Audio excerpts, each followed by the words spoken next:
hari ini kita akan membahas tentang pengaruh perempuan di dalam politik luar negeri. Dan kita akan melihat tentang bagaimana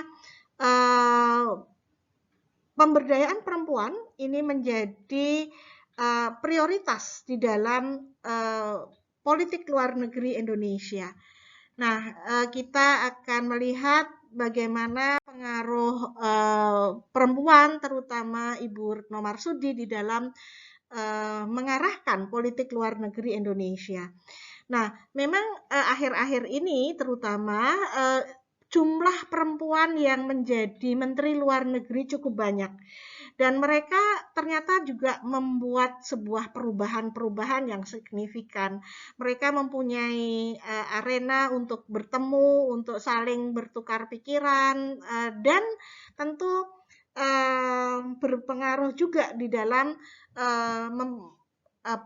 meletakkan prioritas politik luar negerinya.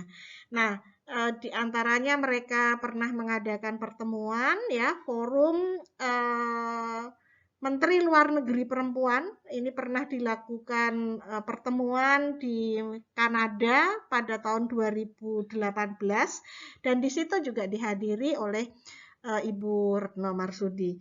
Nah, di sini kita akan melihat bagaimana pengaruhnya di dalam politik luar negeri Indonesia.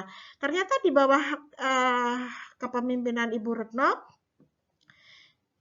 Indonesia mempunyai komitmen yang jelas di dalam meningkatkan jumlah perempuan sebagai agen perdamaian, baik itu di dalam negeri maupun di luar negeri. Ya, ini gambar dari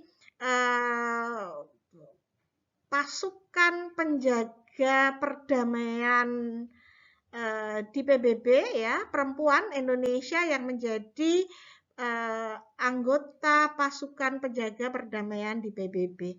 Nah, kemudian kita akan melihat apa sih sebetulnya yang dapat dimainkan oleh perempuan. Jadi memang perempuan itu bisa menjadi korban di dalam konflik, jelas, ya. Tetapi perempuan sebetulnya juga mempunyai potensi untuk menjadi agen perdamaian.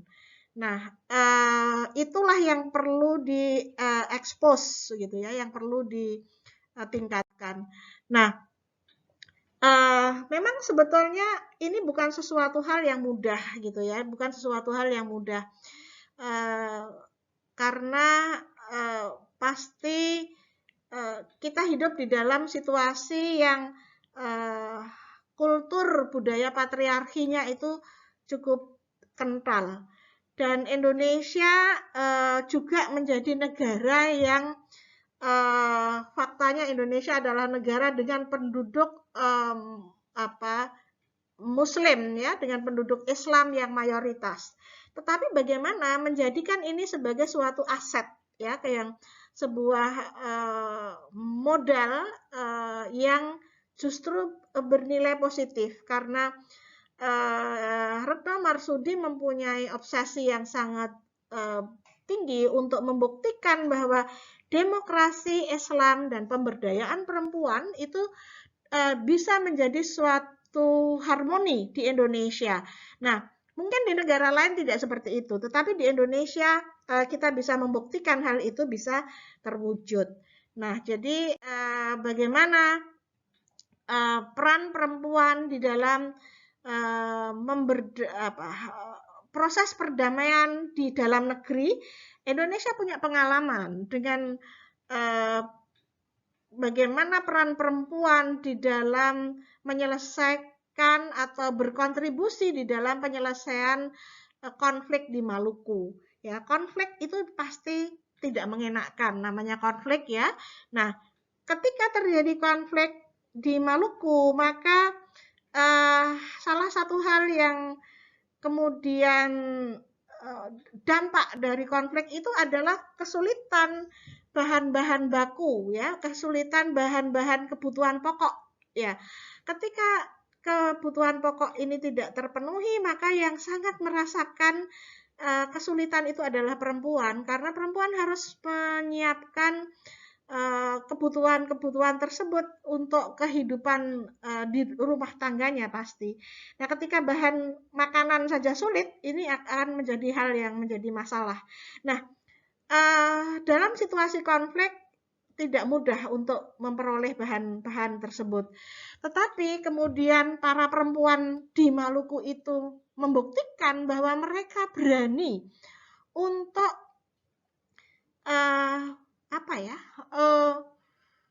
mencari solusi, ya, mencari solusi agar barang-barang kebutuhan pokok mereka ini dapat terpenuhi. Meskipun mereka harus membeli dari wilayah-wilayah yang dikuasai oleh pihak lawan.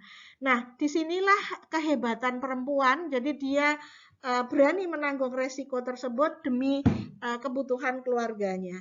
Nah, di sini mereka kemudian melakukan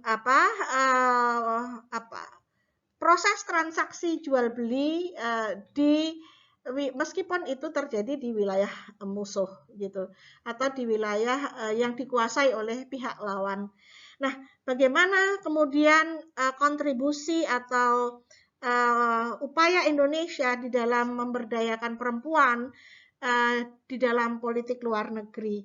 Nah, salah satu hal yang bisa dijadikan contoh adalah bagaimana Indonesia menjadikan pemberdayaan perempuan ini sebagai salah satu agenda utama di dalam menyelesaikan perdamaian di Afghanistan, ya, karena memang Indonesia memperoleh amanah untuk berkontribusi di dalam penyelesaian perdamaian di Afghanistan sebagai salah satu anggota tidak tetap Dewan Keamanan PBB.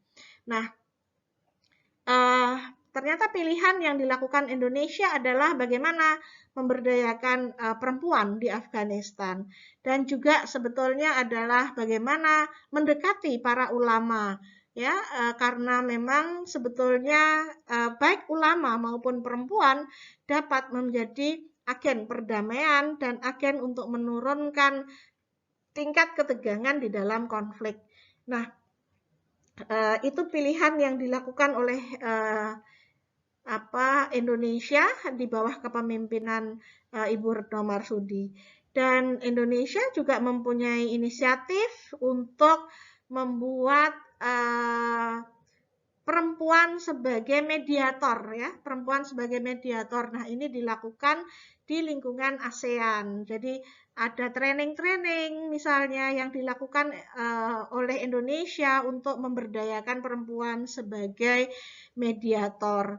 Nah, inilah salah satu contoh bagaimana menjadikan pemberdayaan perempuan sebagai isu prioritas di dalam politik luar negeri Indonesia. Nah, bukan hanya itu, Indonesia juga aktif di dalam meningkatkan jumlah perempuan sebagai anggota pasukan penjaga perdamaian di PBB.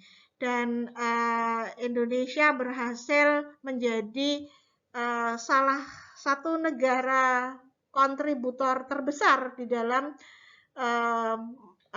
memberikan pasukan penjaga perdamaian di PBB. Nah, salah satu hal yang juga pantas dibanggakan adalah Indonesia pada tahun 2000 mengusulkan resolusi 2538 yang intinya sebetulnya bagaimana meningkatkan jumlah personel perempuan di dalam pasukan penjaga perdamaian di PBB, ya. Jadi ini ternyata sangat luar biasa bagaimana pengaruh perempuan di dalam politik luar negeri. Nah, bisa kita pelajari lebih lanjut di dalam literatur-literatur yang nanti dapat kita pelajari bersama. Terima kasih. Assalamualaikum warahmatullahi wabarakatuh.